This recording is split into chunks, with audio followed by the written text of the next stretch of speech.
All right. Hey, how's it, everybody? It is right around 5 p.m. West Coast time. I'm going to call it 3 p.m. Hawaii time, 8 p.m. on that East Coast, and 7 p.m. for our Central Time folk. I am Mad Statter today, and it is Chatter with Statter. And oh my god, we have people here. I was totally expecting, no one to be here at all because it's the festive eve of all of the things that make us go, wee. Okay, I don't know what that meant, but anyway, Merry Christmas Eve, y'all. If you celebrate, happy September 24th. If you don't,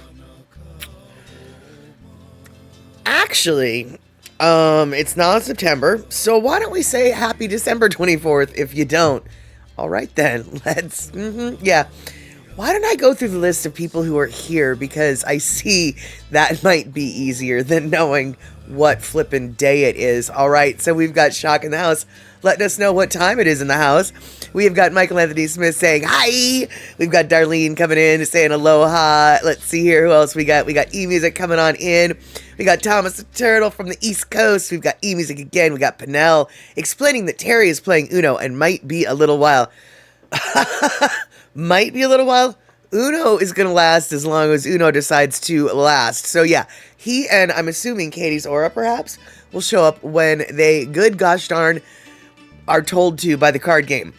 Not when they well and please. No. It's when the card game says will be over.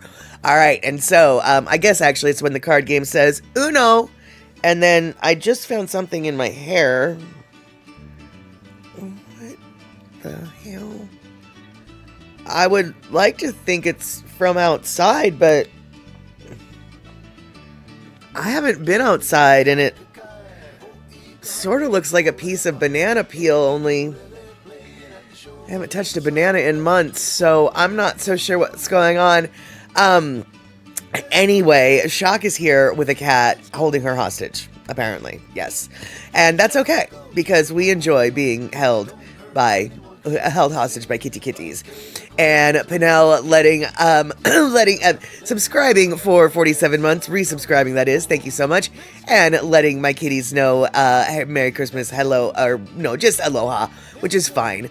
Mele Kalikimaka, exactly, that is the thing to say tomorrow. I don't know what Mele Kalikimaka Eve would be, but how about it? And oh my goodness, Uno decided, all right, we can be over. I'll let one person have one card, and then they'll have 0 cards. Good to see you, Terry in Scotland. Good to see you, Katie's Aura. I had a feeling that you guys might be together, battling for the singular card, and then the no cards. And it is that how you say it, Michael Anthony Smith? Mele Kalikimaka Eve? I wasn't sure if there was another Hawaiian word to add on to there, or if they just said Eve as well. And you're getting better at Uno, Katie? Okay, well, part of Uno's success is being a little bit vindictive. But I'm sure you eventually learned that, which is probably what made you get a little bit better. All right, and Michael Andy Smith, I don't know, I'm a Portuguese. Yeah, all right, there you go. Fair enough. And Rick finally in the house saying, how's it? All right, you guys, so now that we've got way more people here than I thought we were going to have, why don't we get the party started, and then we'll get another different party started as well. Hold on one second. Let's do it.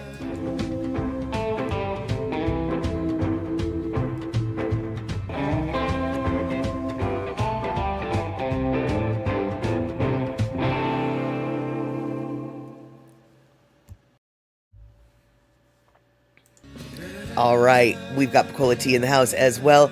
Pacola T, are you actually home right now? Are you in Hawaii? On Hawaii? There. Are you actually? I know that you're always with Hawaii in your heart, but are you actually on the Aina? Because that's probably our least guessed answer to where in the world is Pacola T? And if the answer is at home, we'll mark that one on your calendar. Morning.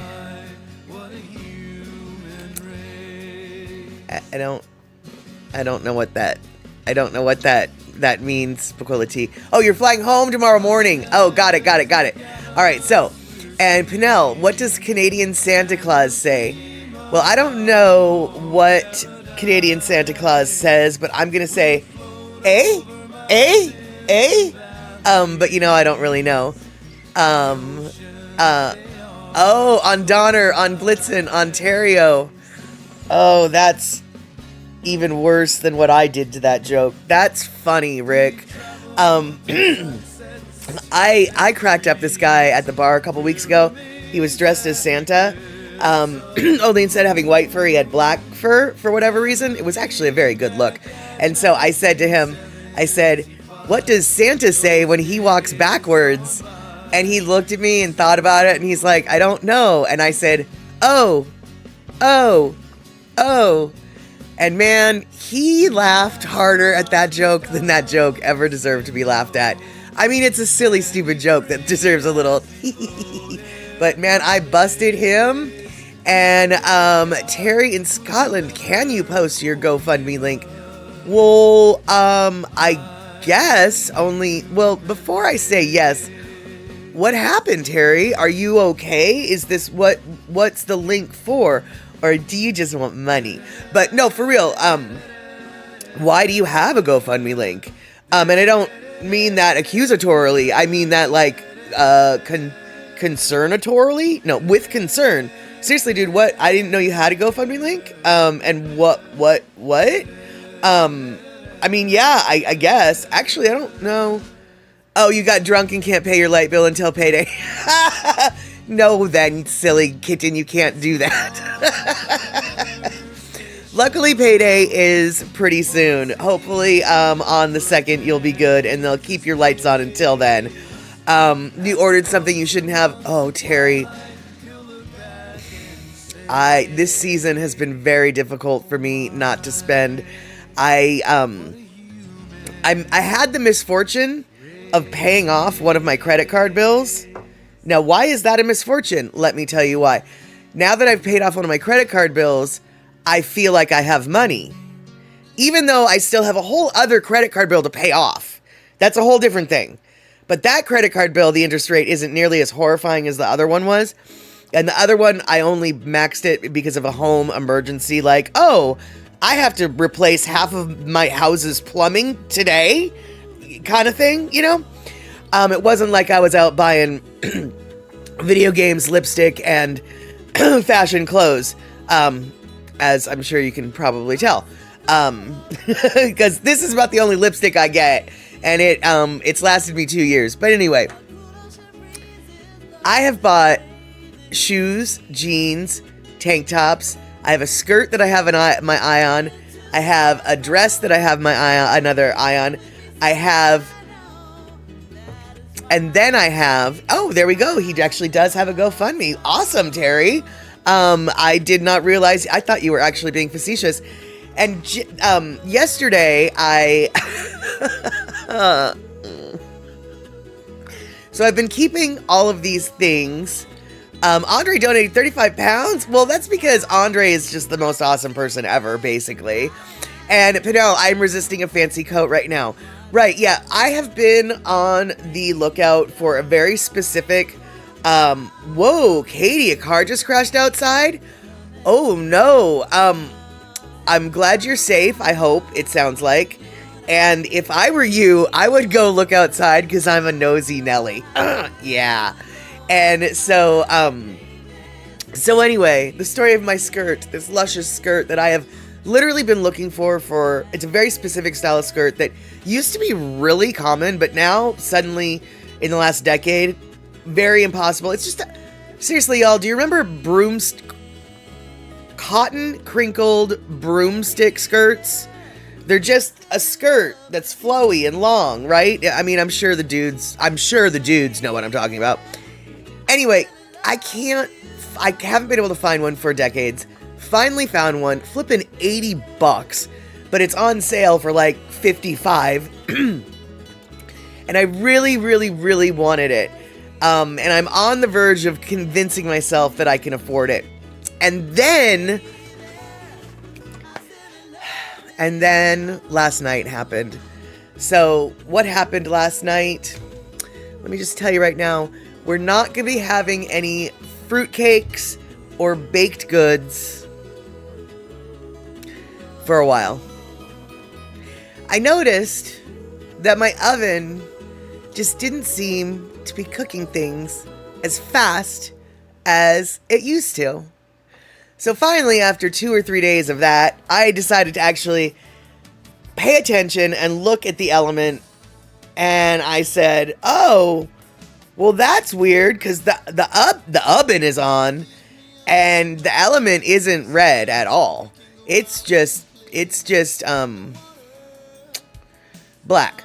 So I then went to go see what was going on with the element, and I touched it and I picked some of it up.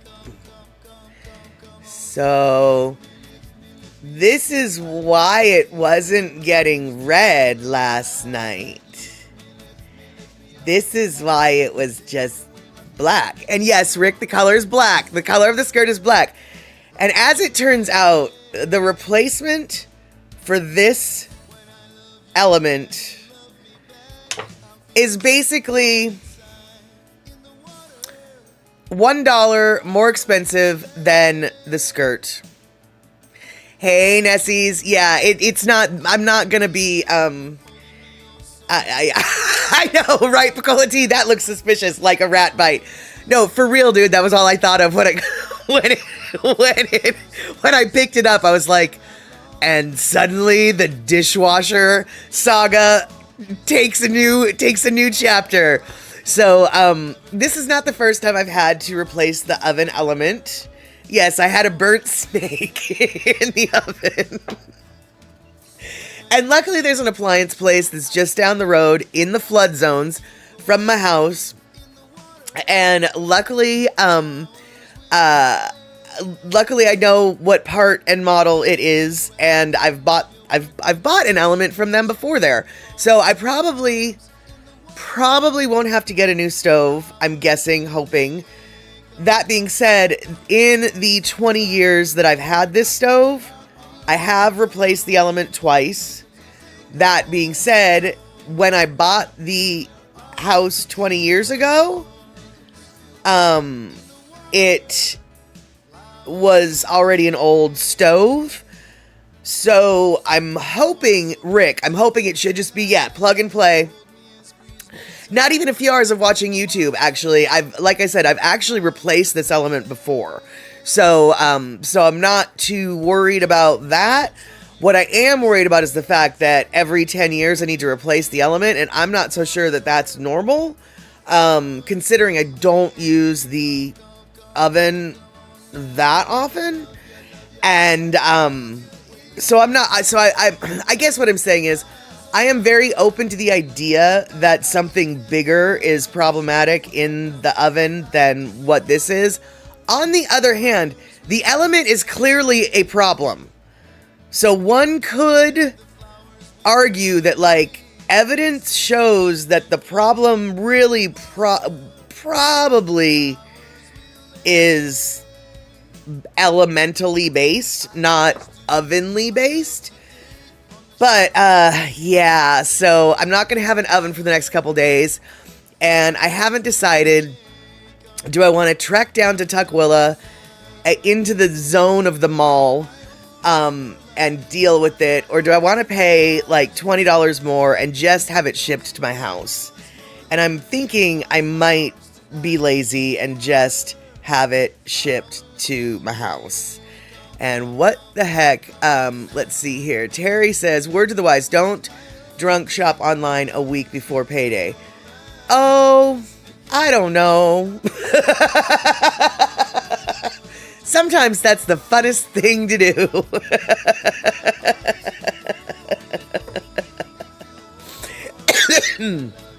And let's see here. Our cabin electric oven elements only lasted about 60 years. True, but I'm guessing that you didn't use them very often. But Rick, seriously though, For regular oven elements, like changing out the elements, is that, I mean, like once every 10 years, is that like a normal thing? Is that unusual? I mean, I don't cook every day. Or, I mean, I do cook probably every day, but not in my oven. So, I guess what I'm really paranoid that I might need a new oven. Even though all evidence points to, no, this is just an element, right? And let's see here, Shock, you got to make sure that the connection is not even a little bit loose or extra heat builds up. E-music, no, that sounds too soon. I agree. And so, Shock, okay, I have to make sure that the connection is not even a little bit loose or extra heat builds up. Okay, so that might, because yeah, I definitely think some extra heat, I think some extra heat built up. I mean, I don't know what I don't know what I'm talking about. But Nessie says that seems unusual. I thought that too. Nessie also says might be an electrical issue that is supplying too much energy to the element. I thought that too. So now my next question, is the plug attached to that, or is that from the middle of it? This is from the middle of it. This is from the very front. In fact, yeah, in fact, now that I say this, I realize this might be bad. Yeah, I have it on. Yeah, this oven goes to 11 exactly. I'm not cooking toxic chemicals in the oven, just regular recipes. And this is the beginning, or not the okay. This is the part of the element that's closest to the door of the oven. The parts of the element that need to be screwed into the oven, they're still screwed into the oven. Which I realize now, maybe I should unscrew them. But then again, this has been broken for I don't know how long, so I don't even know. But,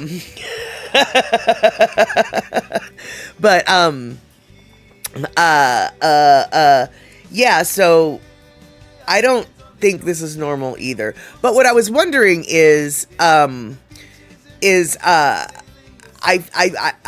noticed when I was picking up the burnt snake. Right, exactly. Whoop, here we go again. It's turning into an adult conversation. Exactly, Picolati. But when I did pick up the burnt snake from the oven, I did notice that the tin foil that I had put on the bottom of my oven to protect it from grossness, I did notice that, well, I'm sure little stuff got dropped on it, Shock. So yeah, maybe. I mean, when you say drop anything, I mean like residue, not like pots or pans. I think, oil or, like a pot. No. I never did that. But what I was wondering is if the tin foil had kind of, through a lack of me paying attention and through a lack of me changing it out and just having the tinfoil in there forever, it basically kind of crinkled up and the tinfoil was very much touching the element in multiple places. And so I'm wondering if that could have been an issue as well. Like the tinfoil was somehow, if the foil touched near the breakpoint, it did. It could cause the heat to dissipate oddly and make it brittle. Okay, so the foil might be, the foil might be part of the problem here. Okay, all right, okay. Michael Anthony Smith, good to see you. I'm glad you were here to hear about the trauma. Once the trauma gets fixed, and it'll get fixed within a week or so, I'm hoping, because it looks like the element is in stock. I will resume my baking of the bread. I will resume the fruit cake, because Michael Anthony Smith and I are right now developing the non-alcoholic version of the fruit cake, and we've also got some other crazy recipes in mind. So we will be experimenting throughout the year about this craziness. I am not going to tell you our crazy secret. We discussed it on Facebook Messenger yesterday, and it is a crazy secret that probably will be gross. But the last time I said it'll probably be gross, we ended up with Spam fruitcake, and it was really flippin' good. So it might be delicious, but we're gonna do fancy secret fruitcake stuff. It's still a Spam fruitcake, it's just different. So Michael Andy Smith, you go night-night, you go moi-moi. It will be great. It will be great, he says.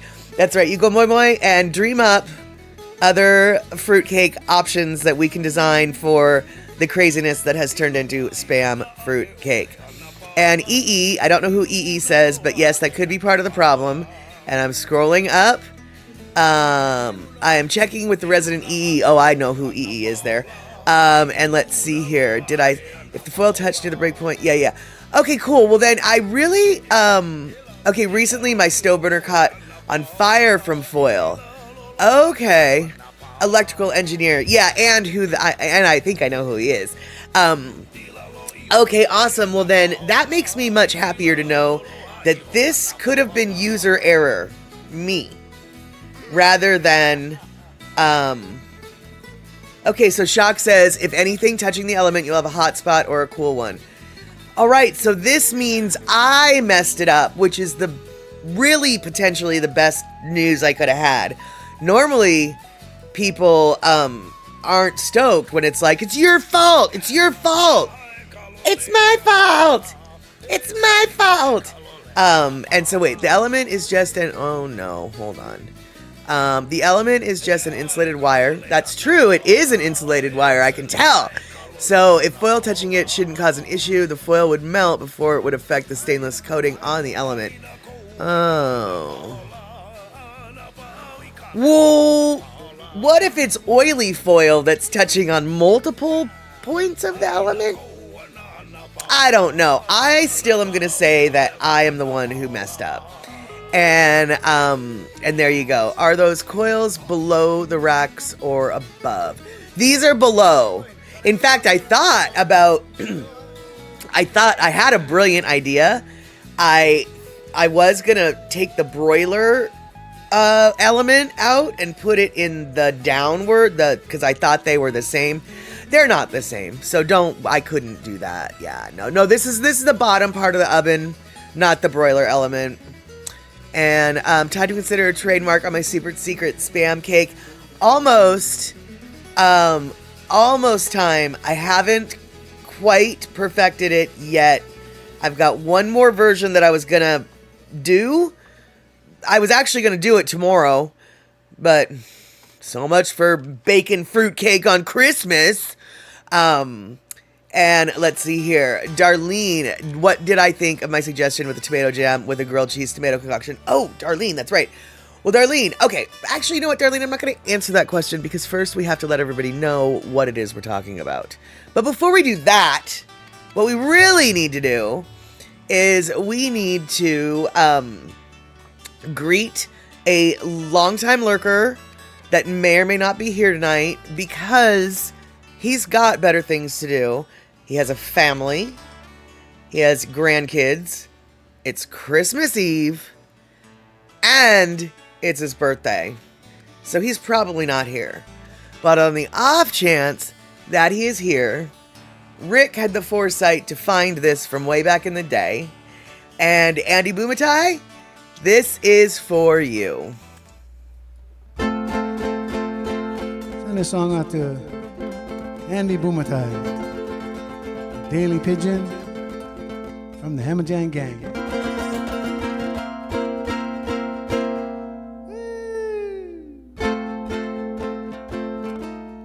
May your days be long and bright, fill your heart with pure delight, and the laughter of your soul bring you joy as pure as gold.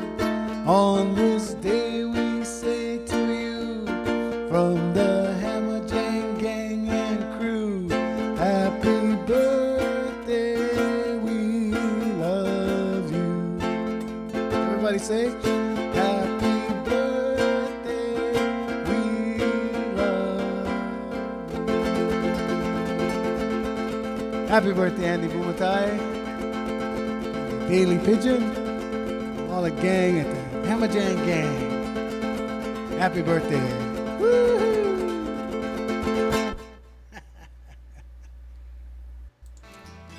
All right, so happy birthday, Andy. I don't know if you're here, but super stoked if you are.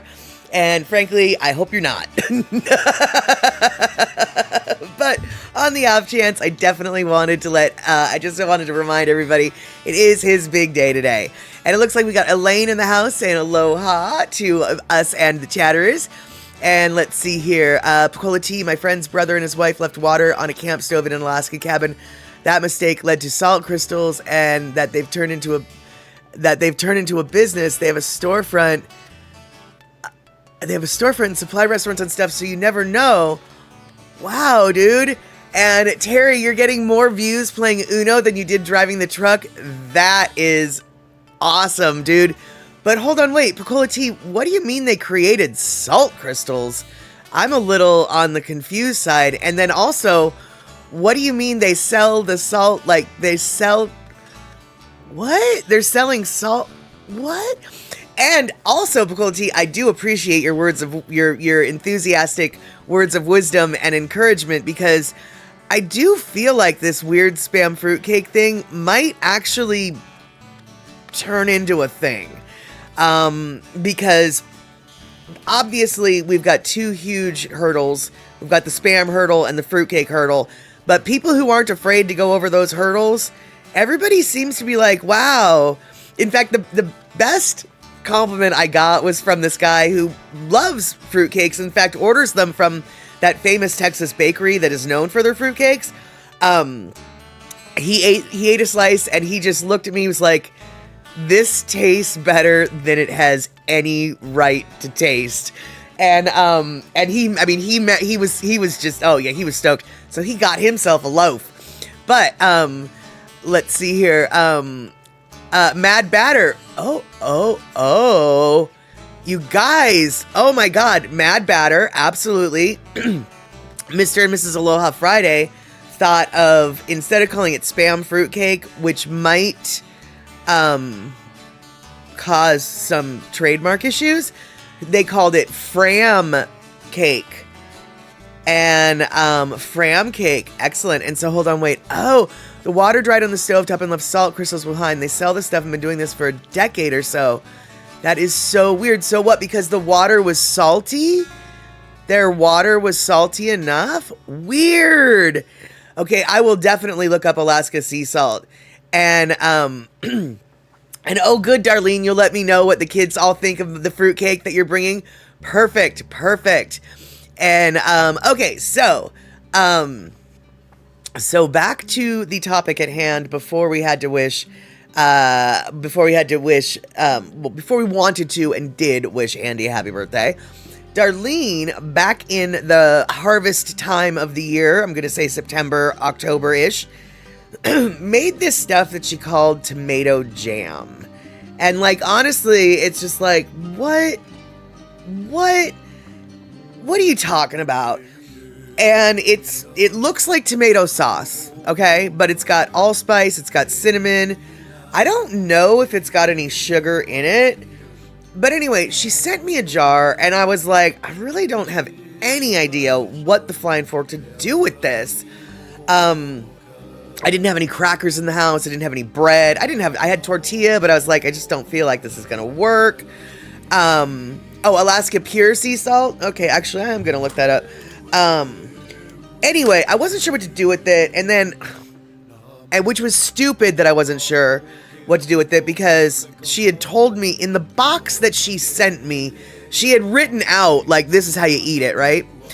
I didn't see that part. I was so interested in what was in the box rather than... Anyway. So later on, she also messaged me the same thing. Hey, why don't you try it with cream cheese and crackers? So I went out, bought the cream cheese and crackers. Holy flirking snit, y'all. It is jam. It is not a tomato sauce. Undeniably, like, why would you call it jam? Because it's jam. I want to go get a loaf of wheat bread, good sprouted wheat bread or whatever, and had some butter on it with some of that tomato jam. I know it will be delicious. Something is so familiar about that flavor, I can't place it. It's sweet, but it's not overly sweet. It's not like strawberry jam is sweet. It's tomato jam, and of course, tomatoes can be sweet, but I can't explain it, but it is so good. And then I had this vision, wait, this tomato jam, and because I was eating the tomato jam with cream cheese, I was like, I think this tomato jam would be really good. No, it's not ketchup at all, Thomas, although I can see why you'd think that. It doesn't have a vinegar bite to it at all. So yeah, I guess maybe it is sort of a ketchup-esque essence without any of the sharpness of ketchup. And then, of course, the spice profile is very different. You're very sweet, Terry. The spice profile is different. The allspice, I think there's cinnamon in there. There's nutmeg. Anyway, because of the allspice, because it is this spiciness, I was thinking it would be delicious in mix cream cheese frosting with the tomato jam. So you make tomato jam cream cheese frosting on top of like a spice cake. I think it would be delicious. Now, Darlene suggested using the tomato jam on a grilled cheese sandwich. And wait, I think that was what it was. The grilled cheese, hold on, wait. Hold on. Yes, grilled cheese. Okay, I couldn't remember if there was cream cheese involved. A grilled cheese tomato jam concoction. And I have not tried that, but Darlene, I have to ask, have you tried that combo? Because I do think that would be a good combo as well. Yes, it's definitely a complex spice mixture. Cinnamon, ginger, a bit of nutmeg. And I thought I saw on there a little bit of allspice as well. I might be making that part up, but I don't think I am. And oh, you haven't tried it yet, so just thought of it. Got it. Where did I get this tomato jam? Your spouse is a tomato phage. Allspice as well. I got it from Darlene, dude. It's not available on the shelves.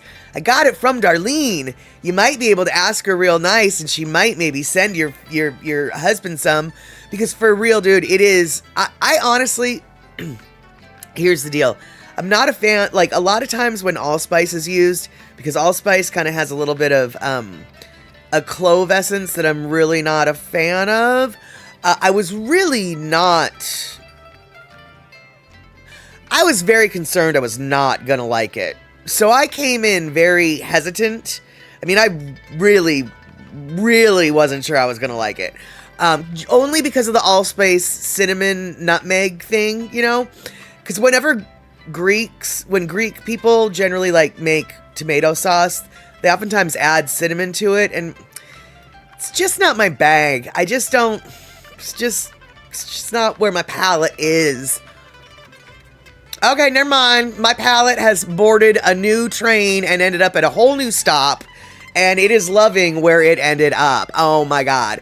Yeah, so Darlene's tomato jam. Okay, this might be gross, but I'm gonna try some of that tomato jam on the Spam fruitcake, y'all.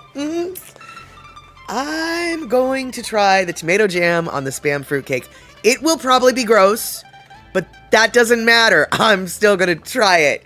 And then, yes, and then we will know if tomato jam on Spam fruitcake is a thing that should be. And let's see here. You're drinking eggnog with cinnamon and nutmeg. That sounds kind of gross, Thomas the Turtle, only because eggnog is real thick. But cinnamon and nutmeg with the eggnog does make it that much tastier. Because don't get me wrong, I love cinnamon, I love nutmeg. I just don't necessarily like them. I thought I didn't necessarily like them with tomatoes, but as it turns out, that's what you get for thinking, and sometimes you be thinking wrong. And yes, Shock, here's the deal. I really do think, now I don't know, and Darlene can only argue against this, or for this, but I don't think that the recipe that Darlene has would work on store-bought tomatoes. To me, the tomato essence in that jam was so fresh and homegrown flavored. Like the homegrown sweetness and bursting of tomato flavor was so overwhelming that it absolutely, like, it, you could tell that those were homegrown tomatoes. Now, okay, fine. Maybe if you go to the farmer's market and don't grow them yourself and you get the freshest tomatoes at the end of the season, in harvest time or whatever, they'll be just as fine. But for certain, you could tell just the tomato, the quality and flavor and sweetness of that tomato is center to the deliciousness of that flippin' jam. And even on the jar, I believe it says homegrown tomatoes, and it's just like, heck to the yak, dude. Got to be homegrown tomatoes. You don't substitute this with canned tomatoes. You don't substitute this with store-bought in the middle of winter bowl tomatoes. You don't do that. But this was just, this was garden fresh tomatoes, clearly. I can't even explain how it was just so fresh tasting. Fresh. It's so fresh. And, let's see here. Terry in Scotland, admitting it's all Bainy Bo's fault. That's why he's drunk on Christmas. Right, yeah, Terry. He ordered a 12-pack of Budweiser. One led to another. There you go. That is so sweet that Bainy Bo, Bainy Bo's your hookup. He's your plug. And yeah, Darlene, I hope that you send him to whoever you want, but also, on my Discord, we've got on my Discord, we have a section for recipes. I pretty much think they're only Darlene's recipes at this point. Not because we only want to share Darlene's recipes, but because Darlene is the one who has all the recipes that everyone wants. And so, so yeah. I don't know. I don't know. I know that her granola recipe is up there. I feel like something else is up there as well. So, Darlene, I would be delighted if you could share your recipe for your tomato jam on my Discord as well. And who knows, one day we might have an entire book of Darlene's recipes ready to publish. And yeah, Picola Tea, heck to the yak. I don't know how or why I say that, but I do. You put your pecan pie in there. I knew we had more. Okay, I thought we had more than one person. And I think I might even have a recipe in there as well. I don't remember. I'm going to have to double check that. And once the Spam fruitcake recipe gets completely, the original Spam fruitcake recipe gets finalized, which should be in the next couple weeks or so. Yeah, the nut bread's up there too, I think. But once I get my Spam fruitcake totally finalized, I'll be putting that up. I will be putting that up there as well. And for those of you who are wondering, what are you going to be changing about the fruitcake? More Spam. Less fruit, more Spam. Only by like a half a cup difference, but I think it's going to make all the difference in the world. So, burp-a-da-burp.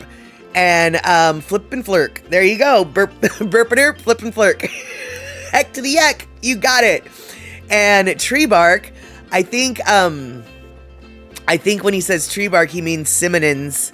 Because cinnamon is a tree bark of sorts. And let's see here. If I'm going into business, don't share my secret fruitcake recipe. Don't give out your secrets. Well, I guess maybe. I don't know though, Maybe I'll give the recipe, but with a few things missing. Like a few hints and tricks that make it the best. I don't know. We'll see. If nothing else, though, I can put up the recipe to how to candy Spam, because that is on the Spam website itself, and so that's not a secret. And Thomas the Turtle, though, out of curiosity, your cinnamon, are you drinking true, or excuse me, do you use true Ceylon cinnamon, or do you use the cassia that most of us get when we get cinnamon? The cassia is the stuff that's in cinnamon sticks. And it's like, usually, basically when you buy cinnamon, it's actually cassia. Ceylon cinnamon is like kind of blonder, and it's from a thicker tree bark. It's the original cinnamon. So I'm just wondering, this is the cheap stuff. Got it. And the cheap stuff is not cheap, by the way. And the cheap stuff actually, because our taste buds are more acclimated to the taste of the cheap stuff, I actually think the cheap stuff tastes better.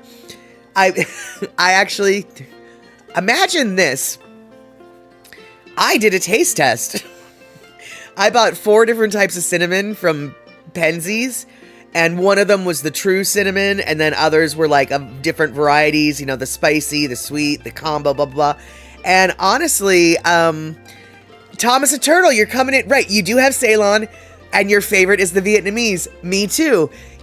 So I went through my little cinnamon taste test and made, what I did was I made a cinnamon toast for each of them, you know, just something basic. And the Vietnamese cinnamon was my favorite. The Vietnamese one, it has the cheap cinnamon has a much stronger flavor. So oddly enough, the cheaper, and once again, cheaper is not cheap, it's just cheaper. And Terry in Scotland, it's Cassia, cassia. I don't actually know how to pronounce it properly, but Cassia. And let's see here. Shock, I didn't make one thing this year, but I did try a chocolate chip cookie recipe that seems more trouble than it was worth. Yeah, you know, it's amazing how difficult they can make some of the simplest recipes these days in the name of making it more fancy. And it's just like, no. And, and anybody who knows anything about nutmeg knows that you gotta grate it from the real deal. It keeps the smell and the flavor is so much more vibrant there. And let's see here. All right, so there's Ceylon, Vietnamese, and a couple others. I like the warm spices like cinnamon, ginger, nutmeg, etc. There you have it.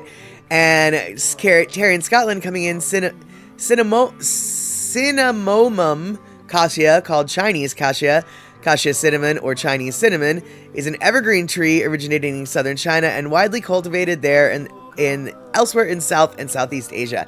Exactly. And it is still the bark, but the Ceylon cinnamon, the stuff from Sri Lanka, the original cinnamon, that tree bark is big.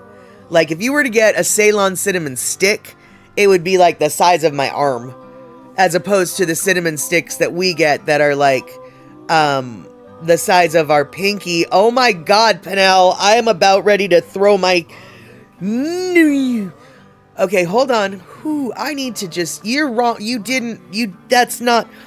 Penel, you did not write that. Did you just write what you wrote? And I'm not blaming you, Penel. You're just the messenger.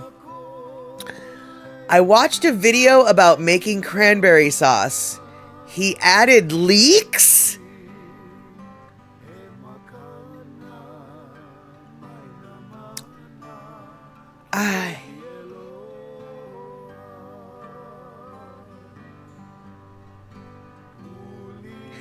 I'm sorry for the dead air, but that's how, do you know how often I get struck speechless? Yeah, okay, here we are. I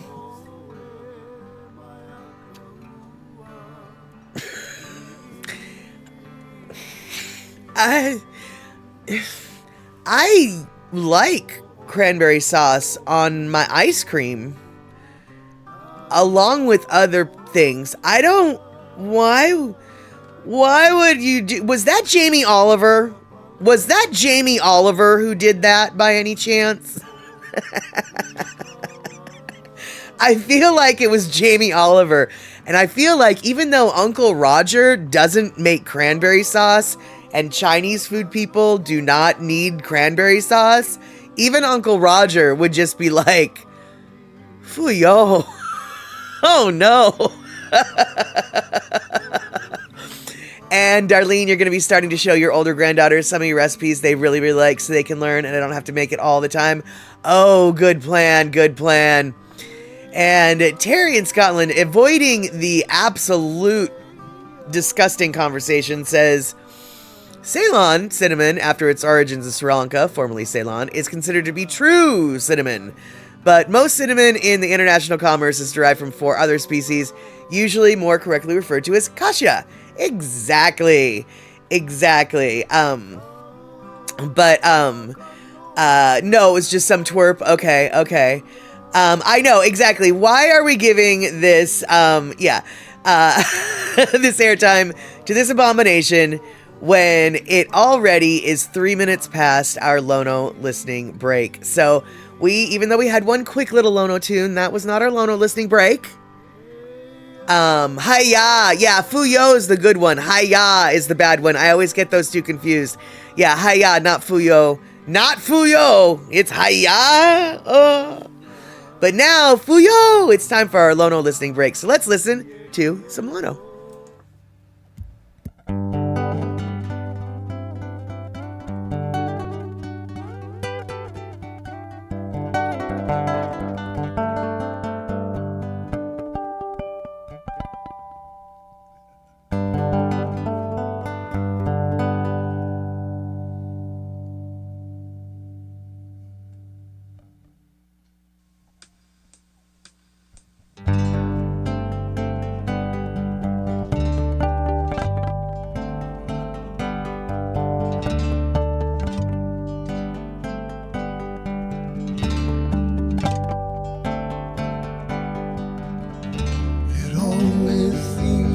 Fight the fight for what is truth as we seek the light. When people gather on this land, you can hear the holy and hear the chants. New holy, holy, holy, holy. Yeah, yeah. Oh, oh.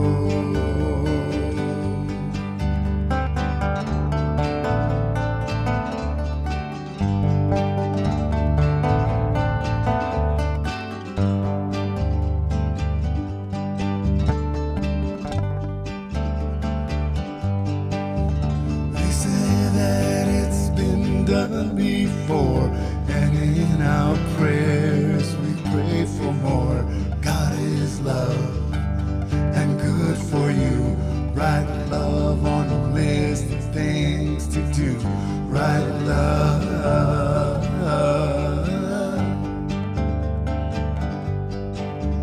Yeah, yeah.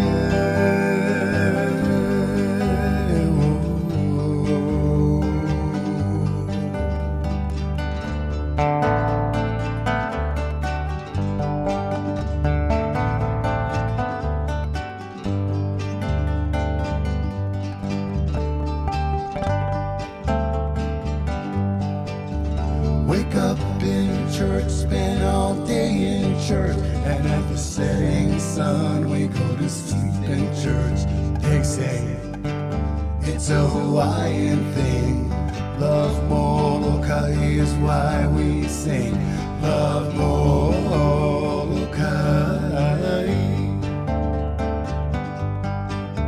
Yeah, yeah.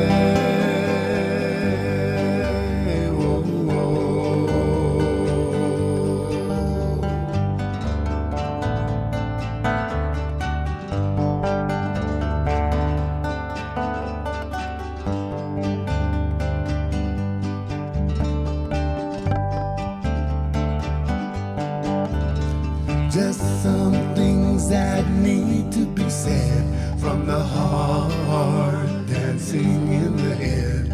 And if you've heard it, you will benefit. And I thank you for your time, my friend. Ahui ho, ho, ho, ho.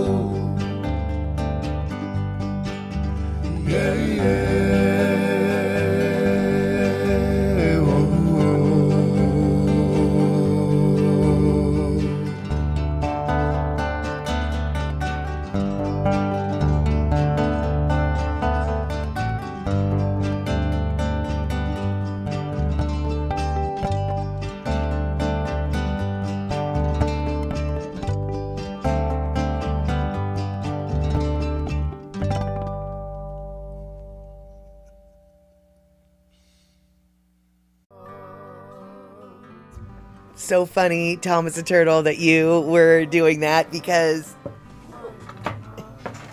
just as those posted up, Mr. Dusty decided to come say hello. He decided to come say hello. But now he wants to leave because he thinks that it's time for dinner. But dinner's actually not for another 7 minutes. But since I'm streaming, it's actually not for another 37 minutes. So he's really bummed. He wants my attentions. He wants all the attentions. And let's see here. Vietnamese cinnamon is also known as Saigon cinnamon. That kind of makes sense. Ugh. He messed up. I have a little rag for the kitty, a little kitty towel on my desk, and he messed it all up. Yes, Mr. Dusty is a very handsome kitty. Although I'm starting to worry about, I mean, I know I'm not worried, but I'm starting to wonder. I have not seen Leo in a couple weeks. Now, don't get me wrong, I'm not worried about him. He knows how to handle himself. I'm sure he's somewhere. And I have been seeing evidence that he's probably been eating food at the food bowl. Somebody has. But I still would like to see him. Anyway, so Vietnamese cinnamon is also known as Saigon. Oh, so that's a Terry. Oh, and by the way, Terry in Scotland. No, it's not Pennzoil cinnamon. Penzies is a brand of, or excuse me, a spice company based out of Wisconsin, I believe. And so, and they have really high quality spices, but you do have to pay for those high quality spices. Speaking of which, Thomas the Turtle, that's exactly what Penzies does, is they seem to overcharge you for shipping just so you can justify your shipping, which will eventually turn free if you spend enough money buying your spices. So you always have to get that extra, oh, it'll be free shipping if I just buy $9 more. And so you end up, it's like, I ordered, I needed basil, but I ended up with a box full of spices just so I could get free shipping. And Darlene, yes, Leo for many years has disappeared for a bit and then absolutely reappeared again. That is why I don't worry. He does it a lot. Actually, last winter he did it. I thought for sure last winter, just like I thought at the beginning of this winter, I thought for sure that Leo would be spending more time in the house, but he kind of disappeared and then showed up in spring again. Like he had I don't know, maybe he's got a winter house in Arizona or something. I don't know. And then sometimes during the spring season, he definitely goes out tomcatting. And I don't see him for a while because he's out doing whatever it is he needs to be doing. And Picola T, yes, I admire Penzies' ethics as well. They really, really took a risk. A few years ago, they decided that they were just tired of certain people in power, and they took a stance about that. And as I'm sure you guys know, most businesses try to keep a politically neutral stance because they want customers and they don't really care who their customers are. But it got to a point at Penzies where they were like, you know what? No, enough is enough. So they kind of had an explosion against a certain person that was in power then and is now again in power. They lost a lot of customers, but they also gained way more. So their gamble totally paid off. And as it turns out, my political beliefs are in enough of alignment with them that I will continue to support them as well. Because unlike a lot of people who just spend their money willy-wonkily, I try to spend my money in accordance with my ethics, if I have the opportunity to. For instance, I have a choice not to buy anything at Walmart. For political reasons, I disagree with their politics, but I also mostly disagree with their hiring practices and how towns that only have Walmart as an option generally are towns that receive more government benefits through welfare than the average place. Walmart very specifically hires people with the framework, the understanding that they're not going to be paid enough to survive, and that the government will subsidize their employees through free lunches, free healthcare, blah, blah, blah. And these people are very, very rich. Walmart can afford to pay their employees better and shouldn't necessarily be depending upon the United States government to subsidize their workers' wages. Not to mention they're not fair to employees in many different ways. I choose not to shop at Walmart for those reasons. I also, have enough money that I don't have to shop at Walmart. And B, Walmart's actually a really inconvenient shop for me to shop at to begin with. Now, if I were in the middle of podunk whereverness, and Walmart was the only place that I could buy my groceries, I probably would shop at Walmart because I don't have the privilege elsewhere. If I don't have enough money to put food on my family's table, and the only place I can feed my family is by shopping at Walmart, then I would be shopping at Walmart. So my political and ethical money spending is very dependent on circumstances. I happen to be in a circumstance where I don't have to shop at Walmart, and I'm very happy that I don't have to. For those of you who have to, no judgment, man. You got to do what you got to do. And luckily, Penzies, their political alignments are in line with enough of me that I'm able to stick with them. However, if they had done the opposite, I probably wouldn't be buying. I don't care how good Penzies spices are. If they had gone Walmart on me, I wouldn't be buying my spices from them. And yeah, Walmart becomes the only place by driving other stores out of business.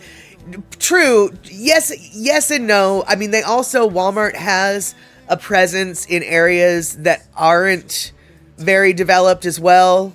When Walmart first came to Washington, one of their first locations was in Shelton, Washington. And Shelton, Washington really didn't have any kind of clothing store. A lot of things that Walmart was able to provide for that town people had to go out of town to get that need fulfilled. So, if you're out in really rural areas, I get it. It is what it is. And so, for instance, right. It looks like, but yeah, exactly. I agree with you on Walmart, says E-Music, but it's the only store in the next city. Exactly. So, Honey Bunches, let me just tell you right now, I'd be shopping at Walmart myself. You got to do what you got to do. But yes, now exactly, E-Music, you saw Walmart drive out the mom and pop shops in Hilo. Right. They are notorious for doing that as well. Absolutely notorious for doing that. And then, of course, they lock their workers in overnight. The way they treat their workers is just horrifying. There's a lot of things not to like about Walmart. One of the things to like about Walmart, though, is their prices. And if you're pinching pennies, especially if you've got a family, like, it's one thing for me, it's like, oh, boo-hoo, I'm going to be out of ketchup for the next week. I have no tater tots for my ketchup. Well, that's fine. But, if you've got a family to feed, I can live on eggs, or whatever. But if you've got a family, you need to feed them real food. You really can't beat Walmart's prices. It sucks. It really sucks. Let's see here. Pinnell, we have had protests against Walmart in Toronto, one in an area that has many Sol stores. Walmart isn't there because of the protests and permissions. That's fantastic, and that is exactly where Walmart doesn't need to be, is where there already are services. Like I said, when Walmart came to Shelton, it filled a need for that town. People had to literally go out of town to go get some of the things that Walmart was offering. But if you've already got all of your economic, commercial needs met, then Walmart has no place in that commercial environment. Not one little bit. And Let's see here. Walmart wanted to build in Quanah. When we lived there, the city fathers rejected them, but Walmart built in Childress down the highway, so everyone in Quanah drove to Childress. Sort of, yeah. And that's see Terry though that Terry is where I say, screw you, Quanah people who do that. You need to have some gonads and hold to your. Don't shoot yourself in the foot, my friends. But whatever. Let's see here. You like the other Walmart, Sam's Club, but we don't have Costco, but we recently got BJ's Wholesale Club. I don't know anything about BJ's Wholesale Club, but for some reason I always thought of Sam's Club as, I know that it's not Costco, but I never really thought of Sam's Club and Walmart as equivalent. I always thought of Sam's Club and Costco as more similar entities, but I've never been to a Sam's Club, so I actually don't. So, amazingly enough, I actually don't know what I'm talking about. And yes, Bacola Tea, sort of like I won't buy certain pillows. Yes, exactly. That big guy on Facebook, Holmes, loves Walmart. That big guy, Holmes. I don't know who you're talking about. I mean, I'm sure I do, and I just can't. Who's Holmes? That big guy on Facebook, Holmes. I feel like I know who you're talking about, but I don't know who you're talking about. Now I feel like an idiot. Who are you talking about, Thomas the Turtle? Let's see here. It helps that in my garden I also grew some herbs that I don't have to buy from Penzies. Right, so that you can buy the spices you can't grow, like cinnamon, allspice, caraway seeds, etc. Holmes. Why is this? Oh. Wait. No, never mind. I know why the name Holmes sounds familiar to me, and Thomas the Turtle is not talking about the Holmes I'm thinking of. That guy was popular in the 70s, but he was big. And let's see here. Mr. and Mrs. Aloha Friday. I would rather rest my head on a piece of granite than buy a certain pillow. Exactly. And that pillow guy is actually running for office in Minnesota.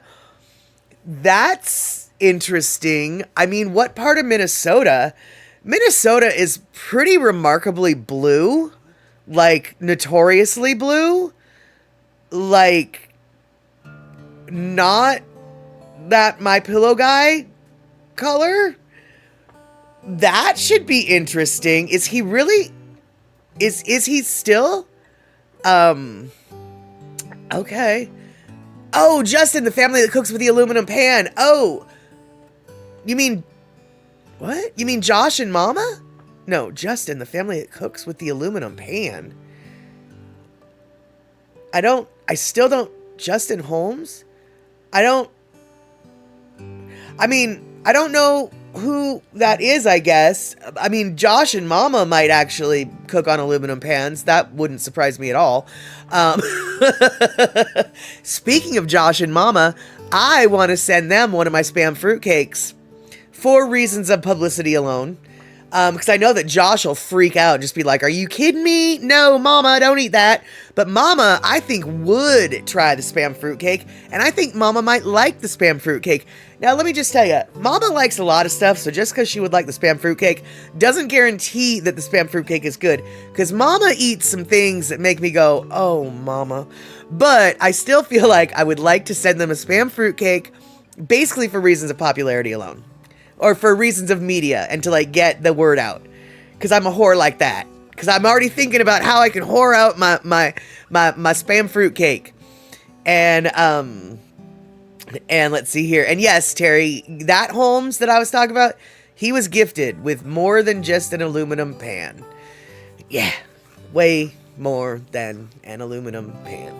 And yeah, Darlene, Minnesota is pretty blue. So he was surprised that he was running Minnesota, and so, but he still is. So his campaign is still. Does anyone know what he's running for? And is he still running, or is that?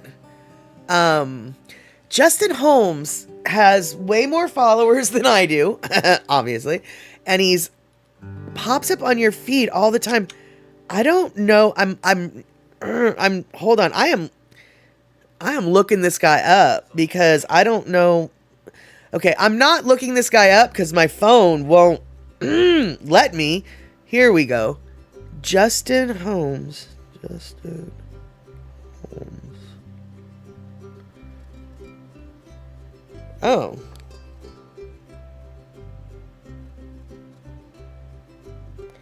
I have no idea. I have no idea who that guy is. Wait, where's that guy?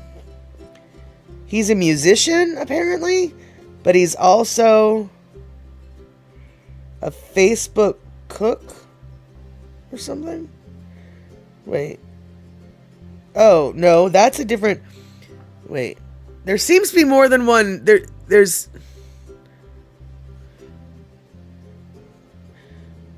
I'm gonna have to do... There seems to be more than one Justin Holmes, so I'm a little confused. And, but all of the pictures of all of the different ones, I don't recognize him at all. Oh, he's running for governor. Oh, he's never gonna be governor. And yeah, I think he's running from creditors. Very well could be, because Lord knows one of his buddies ran from a lot of legal troubles by running from the United States. So, Justin Holmes cooking. And, I should look, no, I'm not going to look up the Holmes on Wikipedia. There's an entire section dedicated to his gift. Well, all I know is when my friend in 5th grade first saw a movie with that certain Holmes and his gift, I will always remember this. She busted out first words, "That's not real. That's Play-Doh." Yeah, I will always remember that. That's not real. That's Play-Doh. All right then. So, on that note, we're going to go backwards a little bit. We're going to talk about aluminum pans. And let's see here. Oh, really? Penzies was mentioned in a speech or a rant from a certain politician? That doesn't surprise me at all. And yes, he did mention it. And I believe the next day Penzies quoted him in one of their ads. Like, what was it? Not very flavorful and too expensive, or it was something, not very good and way too expensive, I guess. And they made it like, our spices are not very good and way too expensive. They use whatever it was he said. They embraced it. They leaned into it.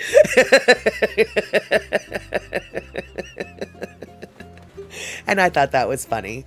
So, all right, you guys. So, in case you don't remember, today is Christmas Eve. And I'm wearing something sparkly because of it. And because it's Christmas Eve, we're going to do this one more time this year. That's it. One more time. And then hopefully next year we can do it again. But it's now time for a third installment of what's going on with all this Lono? Okay, we all know Christmas is right around the corner next week. So here's a Christmas song from Molokai to all the kids out there and Santa Claus, okay?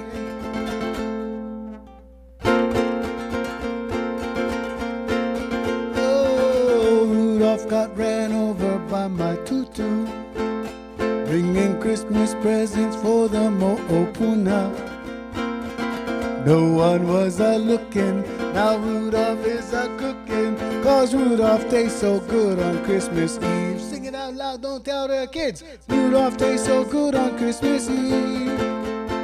Rudolph tastes so good on Christmas Eve.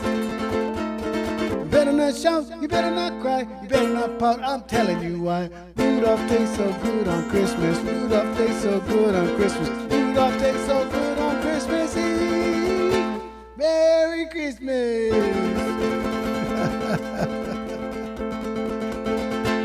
Can't like that. All right, there you got it. So that's our last Lono listening break of the episode today. I know we snuck in 3 of them, but we had every reason to. We had to have all 3. Otherwise, it wouldn't have worked. And I have to wonder, did Tutu use any Penzi spices when she cooked Rudolph in that aluminum pan. And speaking of aluminum pans, yesterday, before this happened, I ran around to 3 different stores because I was planning on making some more fruitcake tomorrow while I had nothing to do at home. So I went looking for 3 different, I went looking for the little, the little aluminum foil loaf pans, aluminum foil loaf pans. I went to 3 different stores looking just for them. And of course, I shouldn't have been surprised at all. Every place was sold out of them. So I was really bummed that I didn't get my little pan.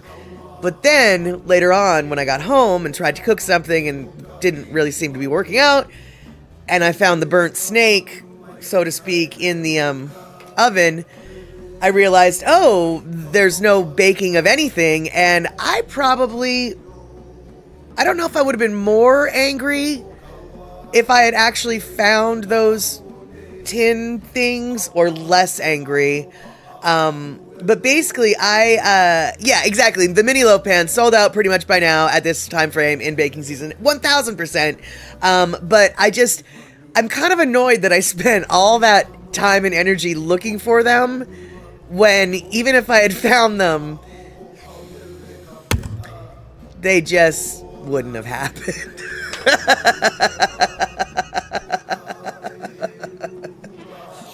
And, let's see here. It looks like, now that's funny you should say that, Picolati. Rudolph sausage is indeed delicious, though what I tasted was blended with pork. That's funny you should say that because I don't think that venison sausage is very good when it's by itself. But when it's blended with pork, that's a whole different thing. Because venison is so lean that it just doesn't make a very good sausage. And so mixing it with pork, that sounds good. But a pure venison one, I've yet to find a venison sausage that's pure venison sausage that isn't crumbly, actually. I just don't know. But blended with pork, well, now give me that. That sounds delicious. And Darlene, underbaked spam fruitcake wouldn't be good. No, not at all. However, I would, as when you're baking any kind of baked good, you do the little bake test. So I wouldn't have served it. I just would have been really confused about why it took like 8 hours to bake and why it didn't really bake right. And let's see here. Terry coming in the flavor of reindeer, which I guess, reindeer actually might have a different flavor than other types of venison. And Terry is saying the flavor of reindeer meat generally is milder and slightly sweeter than other types of venison, such as from deer, elk, or moose, and is known for its lean texture and rich dark red color. Well, all of the venison I've been exposed to is known for its lean texture, but I actually didn't realize that elk and moose would be considered venison. I always was under the impression that deer is venison, elk is elk, moose is moose. I had no idea that venison is an umbrella term, actually, for all of those. So what do you know? Learn something new every day. Learn something new every day. And I also learned something new every day. Don't let tinfoil touch your elements. Don't do that. And the fat, exactly. Fat gives flavor and moisture. That is exactly it. And flavor is what we want with food. Flavor is what I want with food. And even antelope is considered venison. Interesting. I mean, I guess that makes sense. I've never had antelope. I've seen antelope in the wild, but I've never had antelope. And where I saw antelope in the wild? It was in the West. It was in the Great West. That's right, where the deer and the antelope play. where seldom is heard a discouraging word. And actually, no, it was big. It was, what is it? The Badlands National Park. Badlands National Park is where I saw my first antelope in the wild. It was exciting. And, yeah, Darlene, you and I are learning something else. And, but tinfoil on your windows is okay. Or not. Actually, tinfoil on your windows is okay if you want to black out your windows. Tinfoil is pretty much the only way to do that without spending a lot of money on blackout drapes. I had a friend, though, who was trying to do that, and it didn't. Yeah, Darlene, and tinfoil on your head is always acceptable, precisely. No, tinfoil on your windows, Darlene, it's like if you say, work nights and you have to sleep during the day and you want to just black out your windows, it's really hard to do that easily. But you can tinfoil them as long as and this is the part my friend didn't understand. He was trying to put individual pieces of tinfoil up and just align them, but the reflection, the light that was seeping through would reflect, and it was just super buggy. Little strips of light were coming in, and he couldn't make them stop.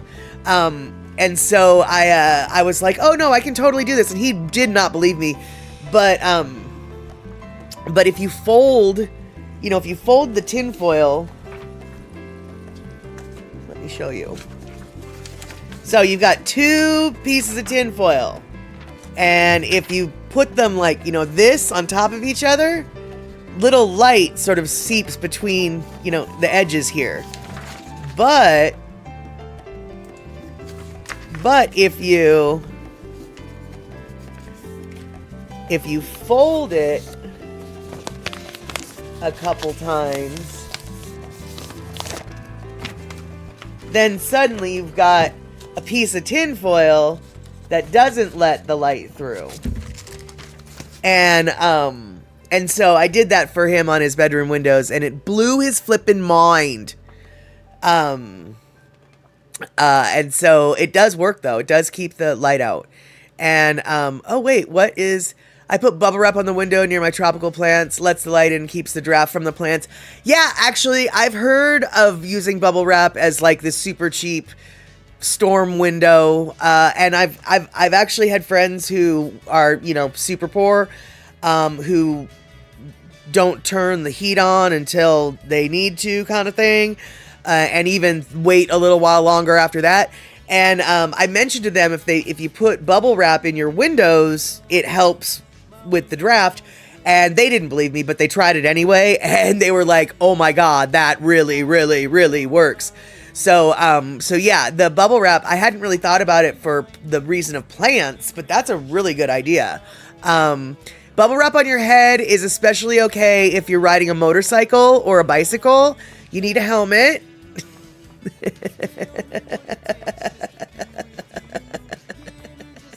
Yeah, as long as you don't care what your neighbor's opinion of you is. That is true. That is true. And let's see here. You have bubble wrap sections on the door to the garage. They arrived as packing material, but they match the glass size perfectly. So, yeah, there you go. And the garage is probably uninsulated and unheated and has some cold drafts. So if you kept that on the thing between the door and between the house, you kept the bubble wrap on the window of the door between the garage and the house, that probably does help with breezies. And let's see here. And if you cut the top and bottom off empty Pabst cans, at least you enjoyed the drink.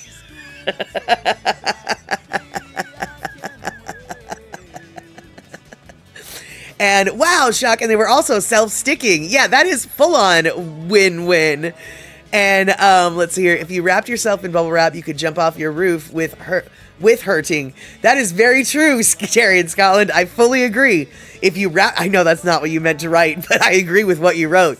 If you wrap yourself in bubble wrap, you could jump off your roof with hurting. Because for me, you'd need an awful lot of bubble wrap. Not them bubbles gonna pop if I hit the ground. I don't care if I hit the ground from 2 feet up or from 12 feet up. Them bubbles gonna pop. Ugh, they're right. Yeah, don't try it, Terry. Just saying. All right, let's see here. Is there anything else we needed to talk about today? Because, well, you know, we need to talk about things and stuff. And I don't know. Let's see. We didn't do a map today. That's too bad, but I've got no maps. We did do some food. We talked about some foods. We didn't talk about any whales. But how about this? Lucky cats. Are you familiar with lucky cats? Yeah, Picola T. I learned so much from the Statter Crew bunch, except for words. Those are jarred. Hey, PPP Bang, good to see you. And you know, Mr. and Mrs. Aloha Friday, I thought about bringing up the NORAD map, but then I forgot to. But that did actually cross my mind. And yes, Merry Christmas, Mr. Finnish Man, and Merry Christmas, Mr. Terry in Scotland. I'm thinking it might be Christmas already there. It's almost Christmas here. We've only got a couple more hours, but you guys, check this out. I never knew that these kitties actually had different names. Not different names, different meanings. I thought they were all just supposed to be good fortune little kitties, but did you know that it depends? Did you know that it depends if they've got their their right paw or their left paw or both of their paws in the air? It does matter. It also matters what color the kitty is, and it also matters what they've got on their collar. They all have different special meanings. And so I just thought I would put up this little graphic for you all to let you know. Next time you walk into, say, a veterinary clinic that has this, or a Chinese food restaurant that has this, or some random little store that has this, you can see what it is that they're protecting or wishing to come in their hands. And PPP Bang, I didn't know that you guys celebrated Christmas on the 24th. So, all right, then I guess it's already past Christmas in your neck of the woods, and you're just on Christmas Day. Or wait, you're on the December 25th, now I'm confused. What do you call December 25th? If you celebrate Christmas on December 24th, what do you call December 25th? Is it just December 25th, or is it Boxing Day like they have in England on December 26th? What? And let's see here. Christmas Day in Finland. Oh, wait. Terry might have already answered this question.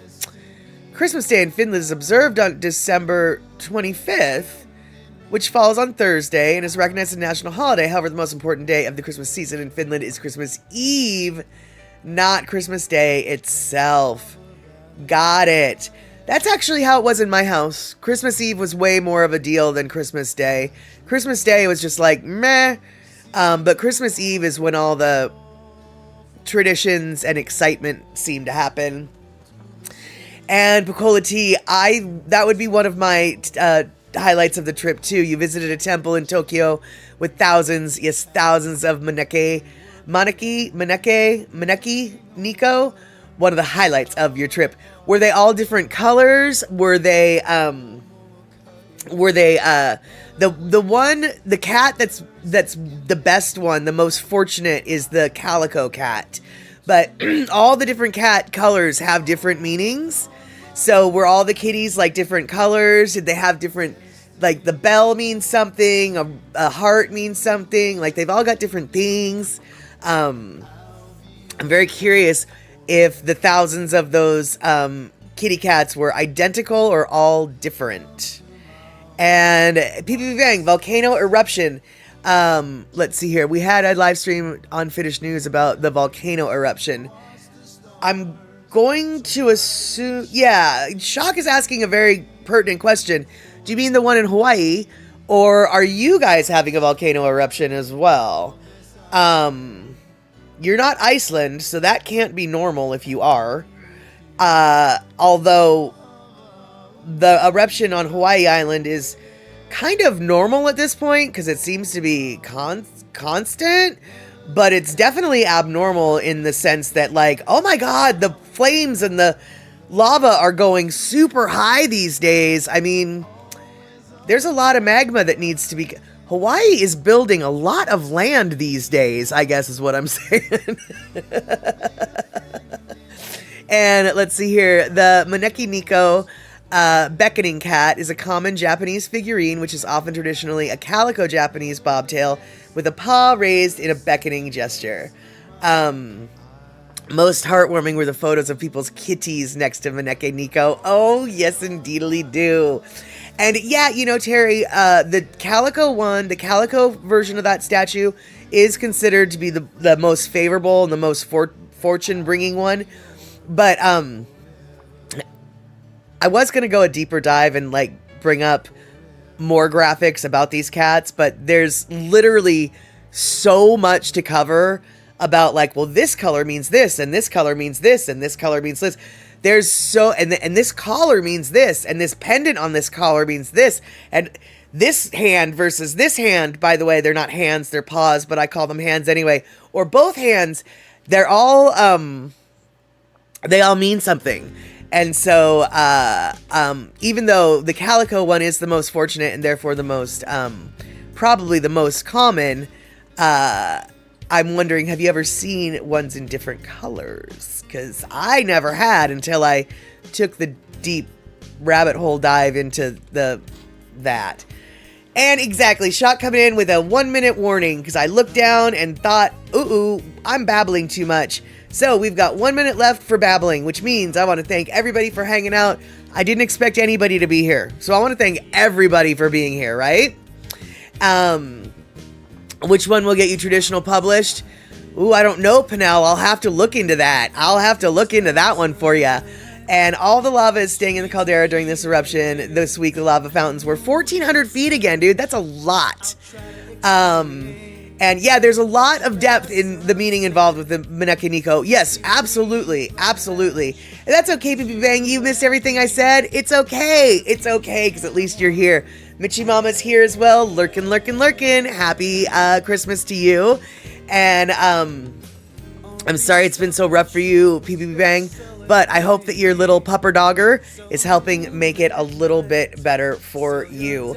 And yes, so thank you guys for hanging out. Thank you guys for subbing, resubbing, gift subbing, any kind of biddies, etc.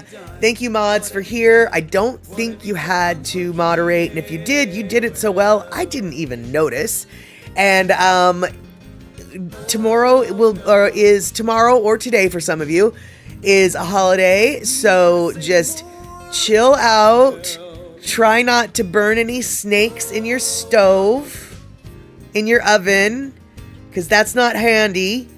And we will hopefully see each other on, what day is it today? Today's Wednesday. Hopefully we'll see each other on Saturday.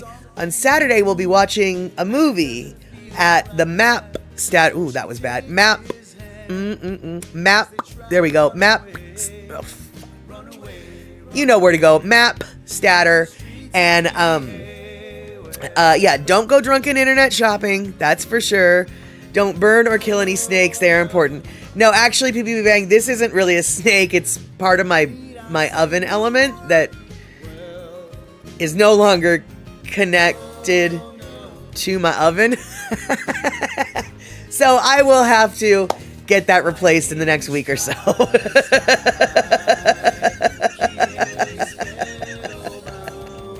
Anyway, thank you guys so much.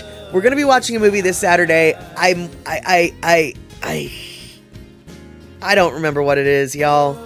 I want to say maybe it's The Princess Bride. I feel like it's a Rob Reiner movie that we're going to be watching. Okay? Do not quote me on that, but I think it's The Princess Bride. Oh, Shock coming in, checking the schedule. Yes. We will be watching The Princess Bride in honor of Rob Reiner. I've got a couple other Rob Reiner movies lined up. We won't be watching them all in a row, but we probably will be, like every other movie, be doing a Rob Reiner movie for a little while. And yeah, there you go. He's had so many different movies that we'll be watching a lot of different genres. And Crow, good to see you. What? So many people are here today. That is so fantastic. And since this Saturday is technically a holiday weekend, it is the weekend between the two holidays, so to speak, I don't expect you to show up at all. But if you do want to show up, we'll be watching The Princess Bride. Then the one after that, I think is going to be, the movie after that, I think is going to be Inside Out 2. And then the movie after that, if I remember correctly, is This Is Spinal Tap. Yeah, This Is Spinal Tap will be the next Rob Reiner movie after The Princess Bride. All right, and Inside Out 2 and Spinal Tap, all thanks to Terry in Scotland. All right, there you go. Thank you so much, Shog, for posting all those Discords. If you want to join the Discord, click on that there link, and then you will have access to all of the recipes that are up there, including granola, pecan pie. Eventually, a tomato jam recipe is going to be up there. I don't really remember all of it, but, you know, just go look and browse the recipe section. It's not very long. It won't take you all night. What will take us all night is me shutting up. So, Mele Kalikimaka, y'all. Have a good one. We'll see each other Saturday.